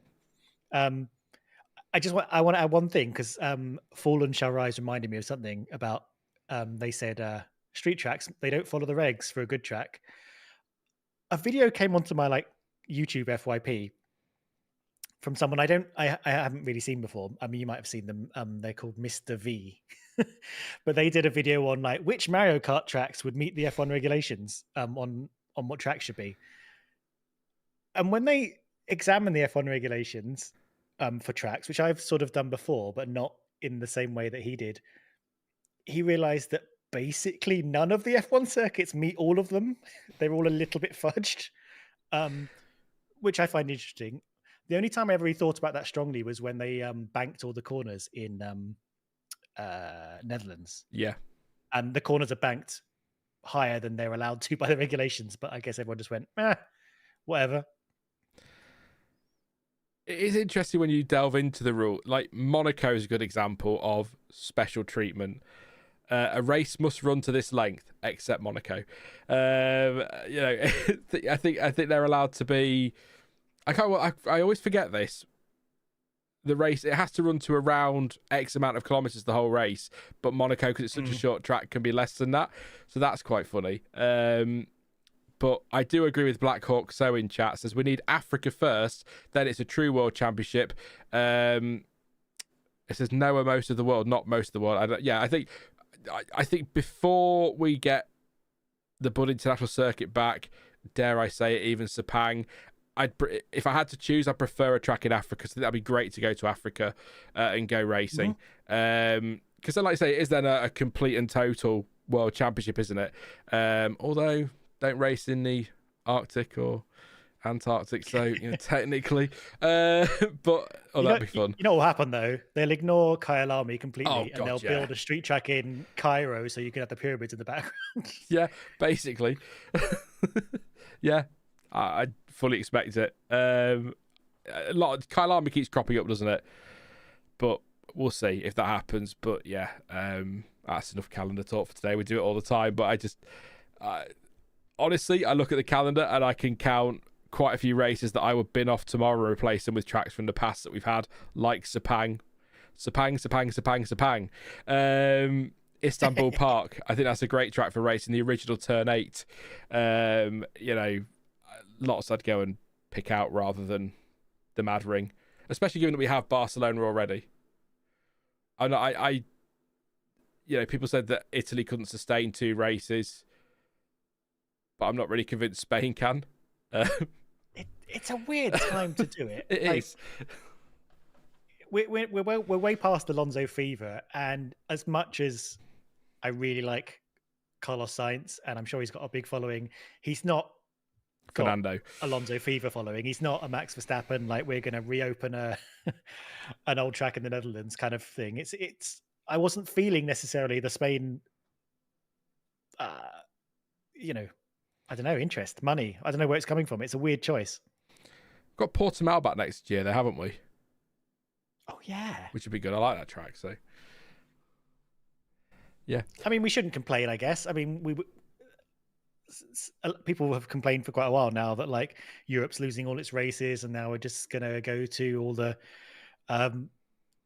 slightly dodgy countries with a lot of money and things like that. And, now we're getting all these European races back and we're still like, I guess we are losing half of Belgium. Oh, damn it. Do you know, Spa not being every year, it hurts enough. But then to hear the words on rotation with Barcelona, you're like, what are you doing to us? Seriously, what a track to pick. You might as well have said Monaco. Oh, terrible. I did see, Blackhawk says, imagine a cooling package for Cairo. Lol.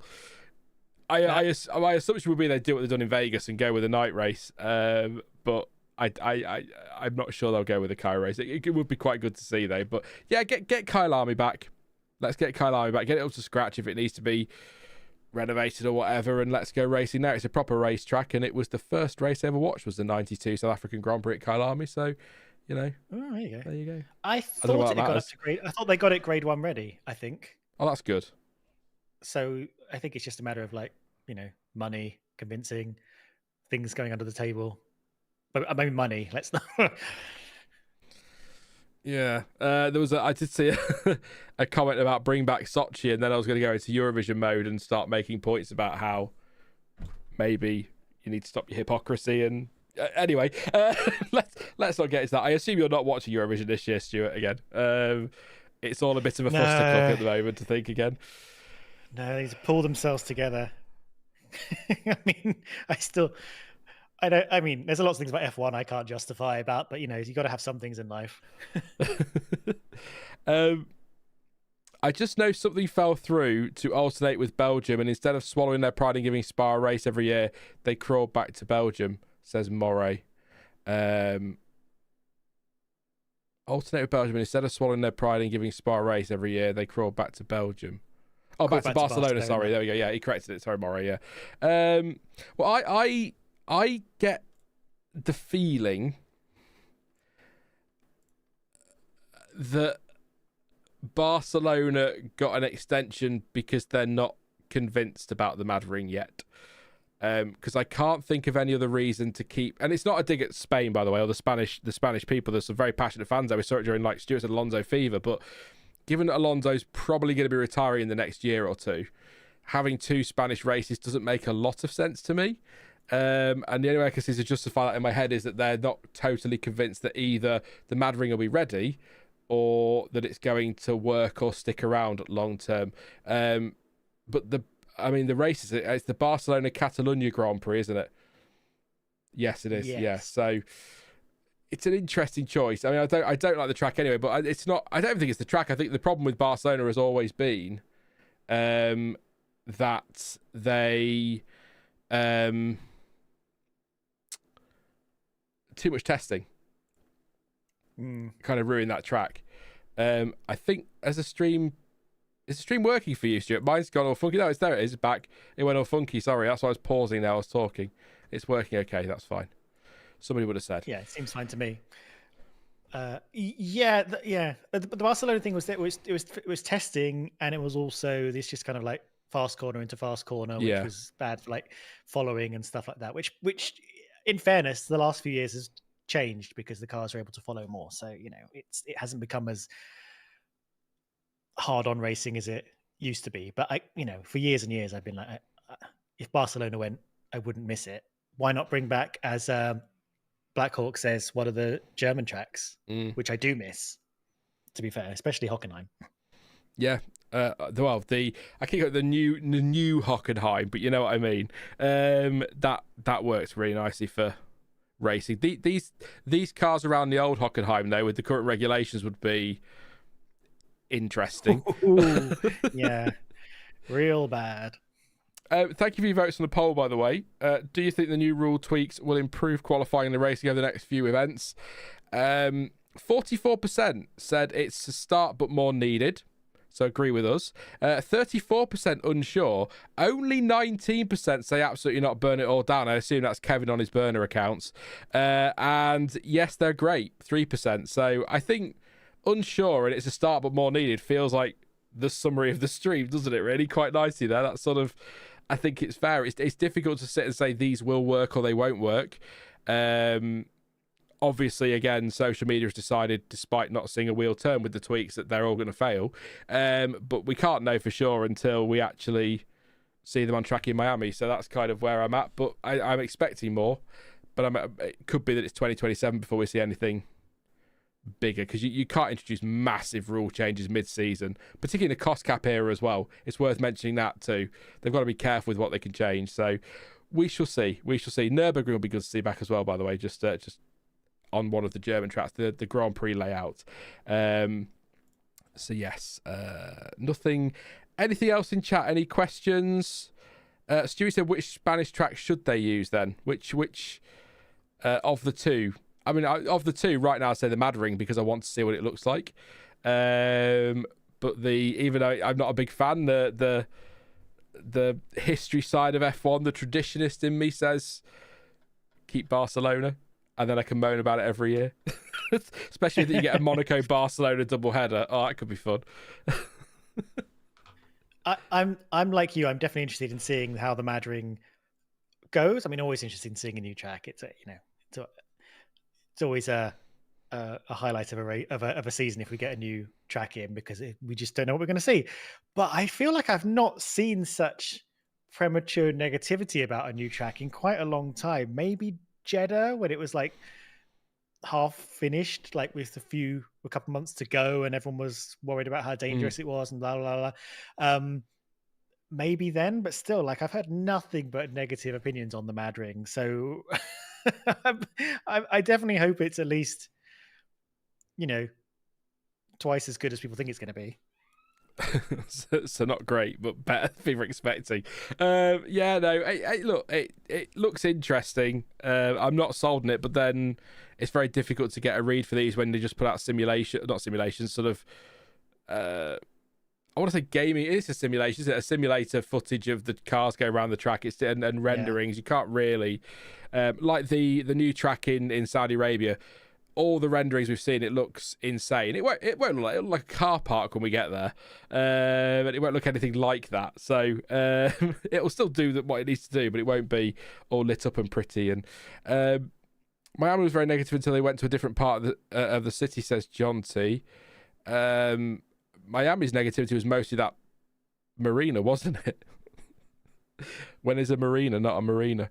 But Vegas did get quite a lot of stick, actually, thinking back. But that, I think a lot of the stick for Vegas came because Toto Wolff got his knickers in a twist and started getting bitchy in press conferences about how you're not allowed to say negative things about Vegas and give them a chance. And it's like, hang on a minute. Oh, yeah. Hang on a minute. Why are you defending this one so hard? Is this anything to do with, going back to what we were saying earlier, F1 being the promoters by any chance? Are you pushing a narrative here, Toto? And I think that caused people to be like, well, actually, I think it's terrible. When in fact, the drain cover issue was far more forgivable for Vegas than it was for Baku after it had been on the calendar for a few years and was still having the same issues. So,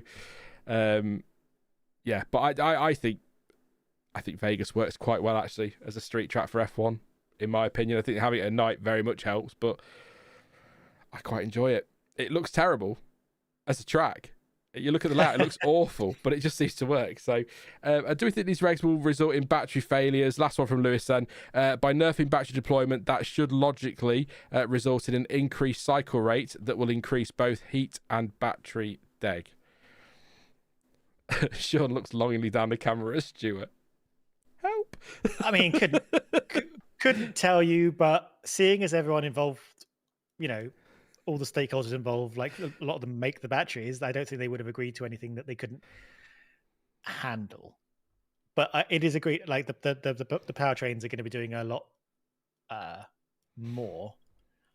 And also, I think the recharging is going to be higher, so those are going to be the the rotating in the regen is going to be spinning faster than it was expected to and stuff like that. But again, I think everyone would have agreed to something they think they can handle. I don't think they would have signed off on something if they thought, well, this is going to destroy our powertrain.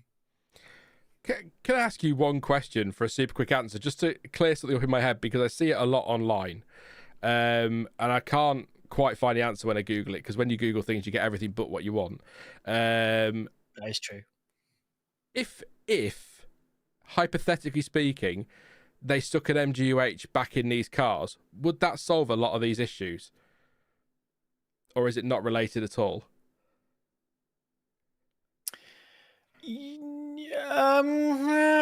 It would help the starts, wouldn't it? Things like that.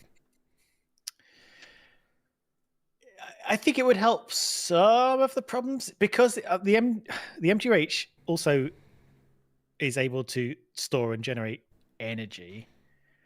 It would help some of the issues. I don't think solve all of them. It's a tricky one to think about. I mean, I don't think you could realistically do it.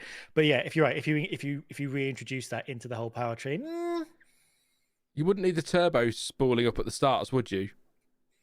So that would solve that issue. Yeah, it would help with the starts. It would help with maybe some of the energy deployment. The MGUH had unlimited regen as well, unlike other parts of the car. But again, that's more a regulation thing than a hardware thing. It would do a little bit, I think. I'd have to think about it harder to give you a proper answer. Yeah. That's fine. It's just some people think that I see it online a lot. People sort of just stick an MGUH in it or go back to last year's and think, would that actually solve it? But I should say as well, your turbo still needs to spool up, doesn't it? But the MGUH would help with that, so you wouldn't need the awkward pre-start, as they call it. That's the catches they come up with. But we'll leave it there, Stuart. Sorry with that last minute question. It just came to me. I thought I'd throw it at you. Yeah, but we'll maybe one for another day. But thank you so much for coming along.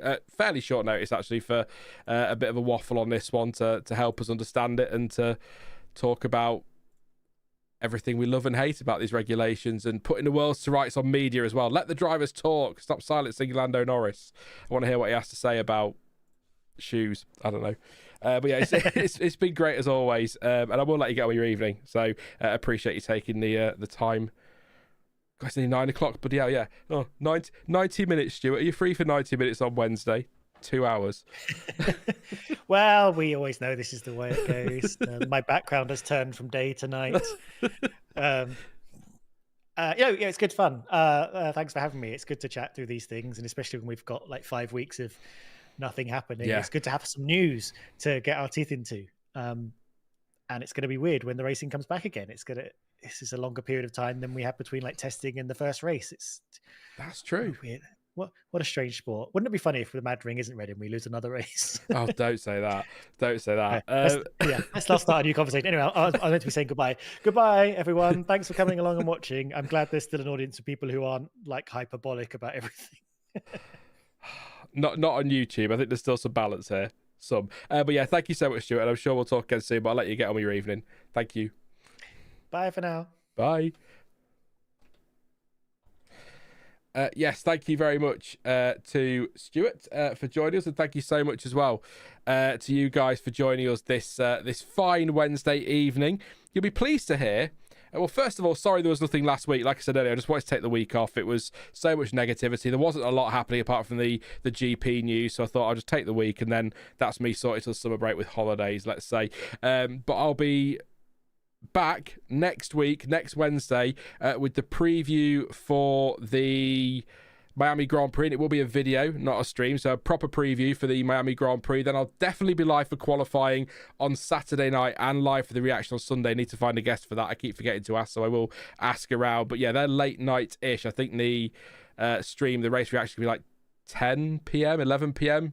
UK time, so make sure you stay up for that one if you're in Europe. That could be a lot of fun if it's a good race.